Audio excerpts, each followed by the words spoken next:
YouTube channel पे जिसका नाम पीयूष जूलॉजी। और आज हम फिर से बात करने वाले हैं ट्रांसलेशन के बारे में। इससे पहले हम लोगों ने ट्रांसलेशन के 2 लेक्चर जा चुके हैं। अगर आपने उन 2 लेक्चर को नहीं देखा है तो आई बटन पे जाके आप उस दोनों लेक्चर को देख सकते हैं। उसके बाद आप इस लेक्चर को देखेंगे तो ज़्यादा ही चीज़ें समझ में आएंगी। आज की इस वीडियो में हम लोग प्रोकैरियोट के अंदर पढ़ने वाले हैं कि प्रोटीन संश्लेषण में इनिशिएशन, इलॉन्गेशन और टर्मिनेशन कैसे होता है।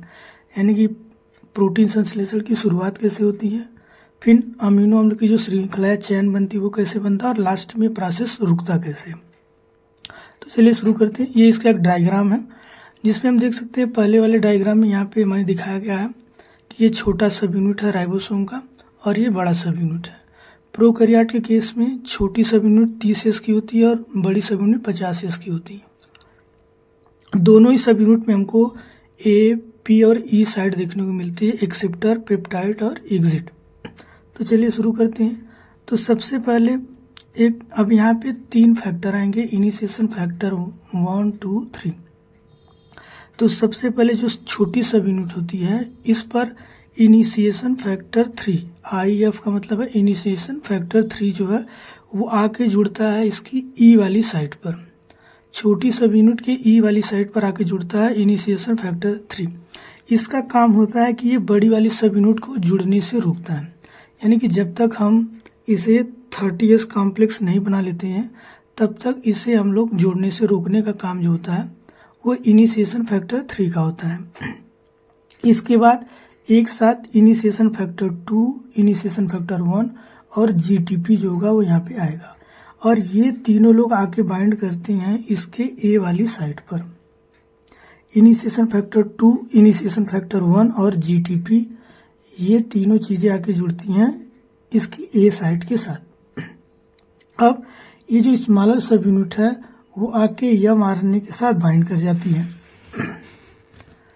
mRNA से जुड़ने के बाद सबसे पहला जो अमीनो अम्ल जिसको हम लोग बोलते हैं मेट मेथियोनिन tRNA, ये आके बाइंड करता है इसके पी वाली साइड के साथ। अब हम इसे बोलते हैं 30S इनिशिएशन कॉम्प्लेक्स। अब इसके बाद क्या होता है, अब 30S इनिशिएशन कॉम्प्लेक्स बनने के बाद अब जो तीसरा था यूकैरियोटिक इनिशिएशन फैक्टर 3 जो होगा वो यहाँ से रिलीज हो जाएगा। इसके रिलीज होते ही जो बड़ी सब यूनिट है वो आके इसके साथ जुड़ जाती है। अब बड़ी सब यूनिट के जुड़ने के बाद जो GTP और इनिशिएशन फैक्टर 2 है वो एक्टिवेट हो जाते हैं। इनके एक्टिवेट होने की वजह से GTP का हाइड्रोलाइज होता है। जैसे GTP हाइड्रोलाइज होती है इनिशिएशन फैक्टर 2 और इनिशिएशन फैक्टर 1 ये दोनों लोग यहाँ से रिलीज हो जाएंगे और जैसे ये दोनों यहाँ से रिलीज होंगे ए वाली साइड और ई वाली साइड ये अब दोनों खाली हो गई हैं। फिर देखिए सबसे पहले जैसे ही 30S इनिशिएशन कॉम्प्लेक्स बनता है उसके तुरंत बाद फैक्टर 3 जो होता है वो रिलीज हो जाता है। फैक्टर 3 के रिलीज होने के बाद बड़ी सब यूनिट जो है वो इस छोटी सब यूनिट के साथ जुड़ जाती है। अब अगर हम देखें तो यहाँ पे सिर्फ और सिर्फ ई साइड जो वो खाली है, बाकी ए में और पी में भरे हुए हैं। अब जैसे ही बड़ी वाली सब यूनिट जुड़ती है हमारा जो इनिशिएशन फैक्टर 2 है और जो GTP है ये एक्टिवेट होते हैं। इनके एक्टिवेट होने की वजह से हाइड्रोलाइज होता है GTP का और ये दोनों यहाँ से रिलीज हो जाएंगे। यानी कि अब हमारा ए साइड भी खाली हो गया, ई साइड भी खाली हो गया। अब हम इसे बोलते हैं 30S इनिशिएशन कॉम्प्लेक्स।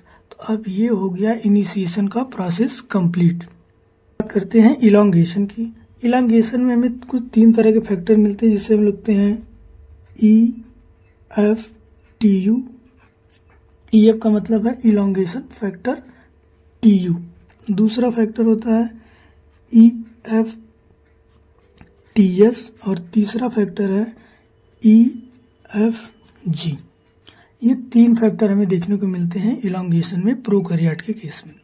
अब सबसे पहले क्या होता है कि जो इलॉन्गेशन फैक्टर TU है इसका काम होता है कि जो भी अमीनो एसाइल tRNA होंगे उन tRNA को ये लाकर इस स्थान पे बाइंड करता है। जैसे कि अगर यहाँ पर कोई कोड है, जैसे UCC नाम का कोई कोड है, तो अब हमारा जो tRNA होगा उसके पास एंटी कोड होगा AGG। अब इस टाइप का जो भी टीआरएनए होगा उसे अमीनो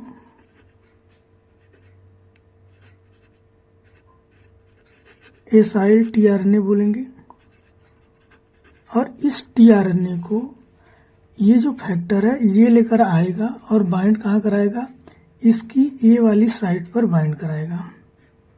सबसे पहला काम यहाँ पे ये होगा।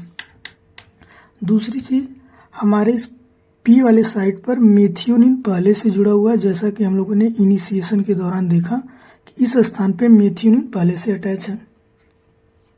अब टीयू जो होगा वो इनका जीटीपी हाइड्रोलाइज करेगा, जिसके बाद ये दोनों आपस में अटैच हो जाएंगे। अब ये पहले नंबर का और ये दूसरे नंबर का, इन दोनों के बीच में बॉन्ड फॉर्मेशन होगा। बॉन्ड कौन सा बनेगा, यहाँ पर पेप्टाइड बॉन्ड बनेगा। यहाँ पर पेप्टाइड बॉन्ड का फॉर्मेशन होगा।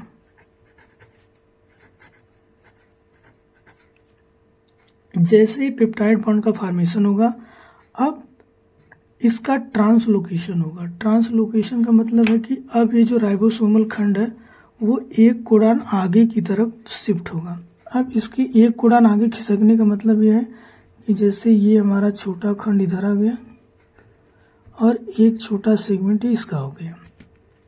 अभी तक ये हमारा ए था, ये है पी और ये है ई। जैसे ये एक कोडान आगे खिसकता है, अब ये हो जाता है ए, ये वाला हो जाएगा पी और ये हो जाएगा ई। अब इसके ऊपर पॉलीपेप्टाइड श्रृंखला जो होगी वो अटैच होती चली जाएगी। तो सबसे पहले एक था मेथियोनिन का, उसके ऊपर ये दूसरा वाला अटैच हो गया, ये इसके साथ जुड़ा हुआ है। अब अगर हम देखें तो ये खत्म हो गया। अब हमारा ए फिर से खाली हो गया, अब पी भरा हुआ है, ई भरा हुआ है। अब फिर से TUF जो होगा वो यहाँ पर जो भी कोड होंगे, जैसे मान लीजिए ACC करके कोई कोड है, तो अब ये जो TUF है वो क्या करेगा, अब UGG नाम के टीआरएनए को लेकर आएगा और यहाँ पे फिर से इसे लाके जोड़ देगा। अब जैसे ही यहाँ पे जुड़ेगा, फिर से TUS द्वारा हाइड्रोलाइज करने, ये जो होगा ये हाइड्रोलाइज का काम करेगा। इसका काम है कि ये इनके बीच में हाइड्रोलाइज करने का काम करेगा।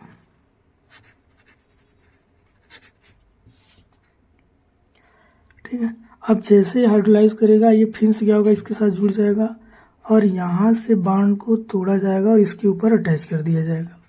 जैसे ये ज्वाइनिंग कंप्लीट होगी, राइबोसोमल खंड जो होगा वो एक कोडान फिर से आगे की तरफ शिफ्ट हो जाएगा। जैसे ही आगे की तरफ ये शिफ्ट होगा, अब ये हमारा हो गया ए, ये हो गया पी और ये हो गया ई। अब ये जो होगा ये ऑटोमेटिक यहाँ से बाहर हो गया। अब हमारा फिर से ए खाली हो गया है। अब फिर से यहाँ पर जो होंगे वो उसको फिर से लेकर आएगा और इस तरह से ये प्रक्रिया पूरी चलती रहेगी। तो ये था ट्रांसलेशन। आज के लिए बस इतना ही, मिलते हैं नेक्स्ट वीडियो में। Thank you. अब ऐसे ऐसे ये चलता रहेगा। अब बात करते हैं टर्मिनेशन की। तो टर्मिनेशन में फिर से 3 तरह के फैक्टर देखने को मिलते हैं, RF1, RF2 एंड RF3। ठीक है, यहाँ पे 3 आपको मिलेंगे फिर से, releasing factor 1, releasing factor 2, releasing factor 3। अब हमारा 3 स्टॉप कोडान होता है। 3 स्टॉप कोडान हमको मिलते हैं UAA, UAG और UGA। ये 3 आपके स्टॉप कोडान है। तो सबसे पहले क्या है कि जो RF फैक्टर 1 है और ये रिकॉग्नाइज करता है UAG को और UAA कोड को। इस फैक्टर का काम है कि ये UAG और UAA कोड को रिकॉग्नाइज करेगा। RF2 का काम जो होता है, इसका काम होता है ये UGA और UAA कोड को रिकॉग्नाइज करता है।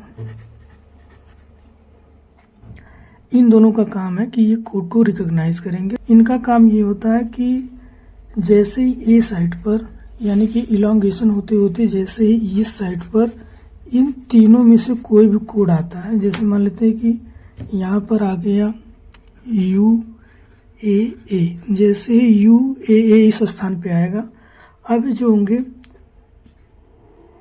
जो फर्स्ट वाला ये क्या करेगा, ये यहाँ से tRNA की जो श्रृंखला बन रही थी उसको यहाँ से रिमूव कर देगा। हाइड्रोलाइज करने के बाद छोटे और बड़े राइबोसोमल खंड को अलग कर देगा और प्रोटीन संश्लेषण की जो प्रक्रिया थी वो इस चीज़ को कंप्लीट कर देगा। तो ये था ट्रांसलेशन। आज के लिए बस इतना ही, मिलते हैं नेक्स्ट वीडियो में। Thank you.